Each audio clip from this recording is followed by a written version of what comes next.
What's going on out there, gamers? This is DQ here, your host for the Pop Tarts and Onions here show, and we're bringing it to you a comparison contrast with the Xbox One S controller and of course the lovely Nintendo Switch Pro controller.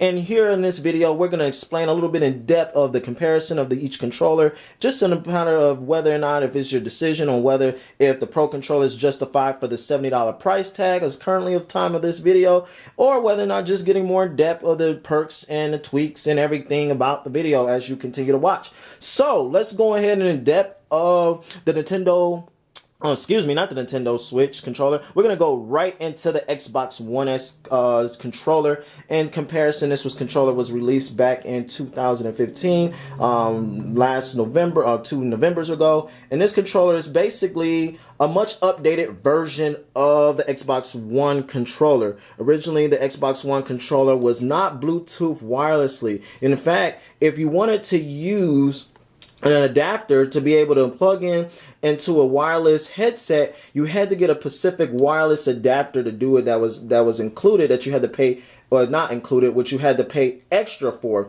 But this controller in particularly allows you to be able to connect wirelessly through PC or laptop. You can be able to connect your wireless Bluetooth headset onto this controller, and it's very responsive with the Bluetooth connection. Great controller.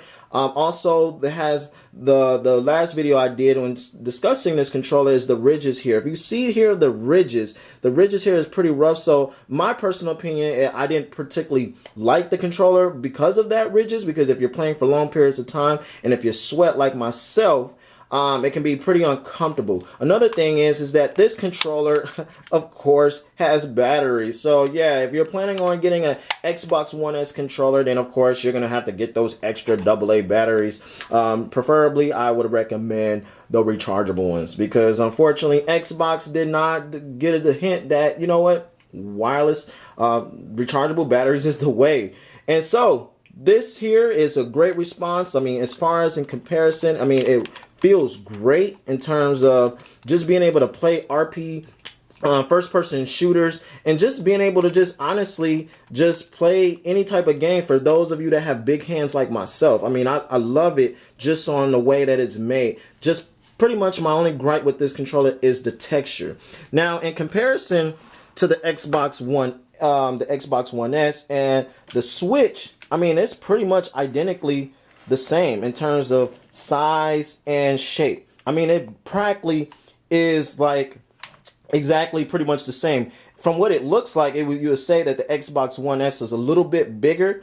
I think in this comparison, it is a little bit, just in me holding it.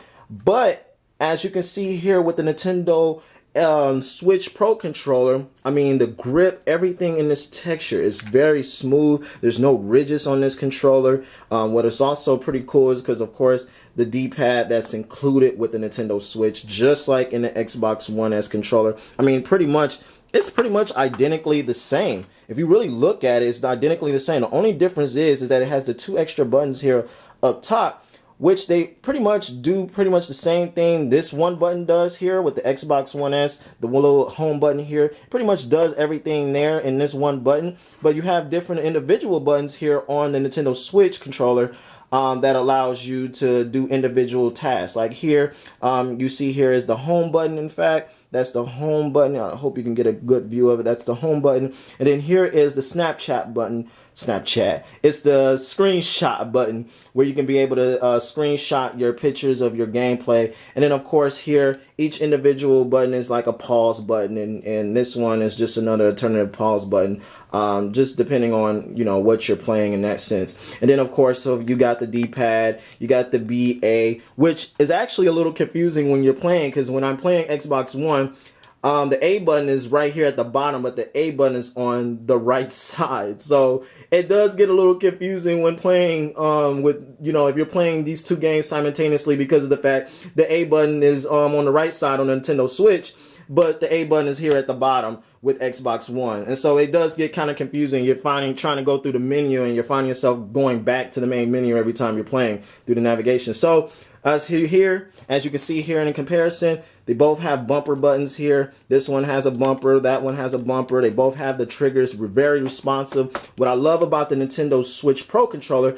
is because it's HD rumble. It's very responsive. When you're playing like games like Zelda or Mario Kart, you feel that rumble. Also, another cool feature with this controller is the motion control. So if you're wanting to, drive and you don't want to use the analogs and you want to have that motion realistic feel, you can actually be able to do this with that controller. As well as this controller is also responsive and it's Bluetooth as well. So if you want to play on PC and you want to be able to play your games wirelessly through a Bluetooth connection, Nintendo has enabled that to be able to play Bluetooth as well.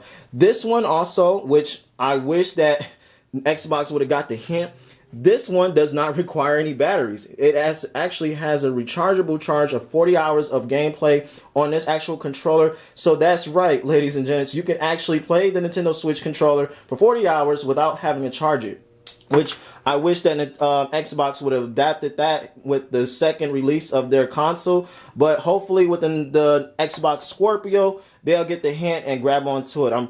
I really enjoy playing the Nintendo Switch Pro controller. I highly recommend it in terms of just on to be able to play and just having that extra feel. I mean, it feels great when people have big hands such as myself. I love the fact that this controller has all the features such as the HD rumble and being able to have support with Bluetooth wirelessly on PC. It also has the Amiibo response up here where you can be able to put your amiibo and actually allow you to use your amiibos that you have for your Nintendo games. You can be able to connect that here on the Nintendo Pro controller and be able to register your amiibos here on this controller.